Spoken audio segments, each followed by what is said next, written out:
চৈত্র অমাবস্যায় ঘটবে সূর্যগ্রহণের বিরল ঘটনা, বাড়বে এই ৩ রাশির ব্যাংক ব্যালেন্স। গ্রহণ হল একটি জ্যোতির্বিদ্যা সংক্রান্ত ঘটনা যা প্রতি বছর দেখা যায়। সনাতন ধর্মে গ্রহণকে নিছক একটি জ্যোতির্বিদ্যাগত ঘটনা হিসেবে বিবেচনা করা হয় না। এটিকে ধর্মের সঙ্গে যুক্ত বলেই মনে করা হয়। গ্রহণ অশুভ বলে বিশ্বাস করেন অনেকে। সেই বিশ্বাস অনুযায়ী গ্রহণের সময়কালে কোনো ধরনের শুভ কাজ করা নিষিদ্ধ। যদিও গ্রহণ সৌরজগতের একটি জ্যোতির্বিদ্যাগত ঘটনা, তবুও জ্যোতিষশাস্ত্র অনুসারে এর প্রভাব উপকারী বা ক্ষতিকারক হতে পারে, যার প্রভাব দীর্ঘকাল স্থায়ী হতে পারে। বছরের প্রথম সূর্যগ্রহণ হবে ২ মার্চ হতে চলেছে।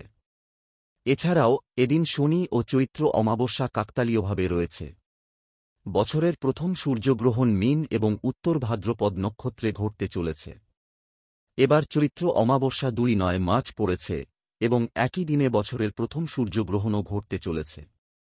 বছরের প্রথম সূর্যগ্রহণ ঘটবে চৈত্র মাসের শুক্লপক্ষের অমাবস্যা তিথিতে, অর্থাৎ ২ মার্চ। এই সূর্যগ্রহণ আংশিক হবে। ভারতে এই সূর্যগ্রহণ দেখা যাবে না। মূলত এই সূর্যগ্রহণ দক্ষিণ আমেরিকা, আংশিক উত্তর আমেরিকা, উত্তর এশিয়া, উত্তর পশ্চিম আফ্রিকা, ইউরোপ, উত্তর মেরু, আর্কটিক মহাসাগর এবং আটলান্টিক মহাসাগরে দৃশ্যমান হবে।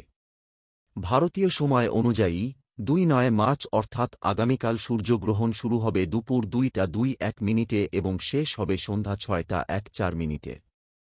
এই গ্রহণের মোট সময়কাল হবে ৩ ঘণ্টা ৫-৩। তবে চৈত্র অমাবস্যায় সূর্যগ্রহণের ঘটনা বিশেষ কাকতালীয় ঘটনা থেকে কম নয়।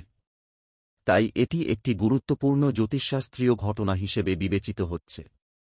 জানুন কোন রাশির জাতিকাদের সুসময় আসছে। মিথুন জেমেনে মিথুন রাশির জাতক জাতিকাদের জন্য অমাবস্যা ও সূর্যগ্রহণ খুব ভালো হতে চলেছে। আর্থিক অবস্থার উন্নতি হবে।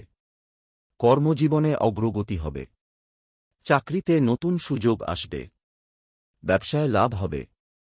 কর্কট ক্যান্সারও এই সময়ে কর্কট রাশির ভাগ্য সহায়ক হবে। নতুন কাজে সুবিধা হবে। চাকরিতে নতুন সুযোগ আসবে। পরিবার থেকে সমর্থন থাকবে। তুলা বছরের প্রথম সূর্যগ্রহণের শুভ ফল পাবেন তুলা রাশির জাতকরা। জীবন সুখ সমৃদ্ধিতে ভরে উঠবে। আপনি অনেক ক্ষেত্রে ইতিবাচক ফলাফল পাবেন। সম্পদ বৃদ্ধি পাবে। চৈত্র অমাবস্যায় ঘটবে সূর্যগ্রহণের বিরল ঘটনা, বাড়বে এই ৩ রাশির ব্যাংক ব্যালেন্স। গ্রহণ হল একটি জ্যোতির্বিদ্যা সংক্রান্ত ঘটনা যা প্রতি বছর দেখা যায়। সনাতন ধর্মে গ্রহণকে নিছক একটি জ্যোতির্বিদ্যাগত ঘটনা হিসেবে বিবেচনা করা হয় না। এটিকে ধর্মের সঙ্গে যুক্ত বলেই মনে করা হয়। গ্রহণ অশুভ বলে বিশ্বাস করেন অনেকে। সেই বিশ্বাস অনুযায়ী গ্রহণের সময়কালে